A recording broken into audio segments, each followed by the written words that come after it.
റോമർക്കെഴുതിയ ലേഖനം 14 അധ്യായം 1 സംശയവിചാരങ്ങളെ വിധിക്കാതെ വിശ്വാസത്തിൽ ബലഹീനനായവനെ ചേർത്തുകൊള്ളുവിൻ.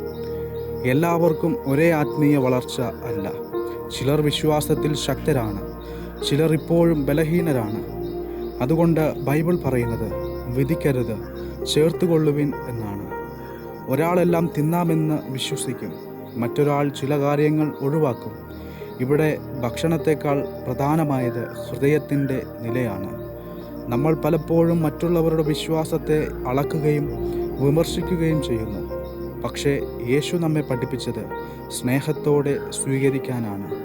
വിശ്വാസത്തിൽ ബലഹീനനായ ഒരാളെ തള്ളിക്കളയരുത്. നിന്റെ വാക്കുകൾ കൊണ്ട് അവനെ ഉയർത്തുകയാണ് ചെയ്യേണ്ടത്. സഭയുടെ സൗന്ദര്യം എല്ലാവരും ഒരുപോലെ ആയതിനല്ല, പരസ്പരം സ്വീകരിക്കുന്നതിലൂടെയാണ്.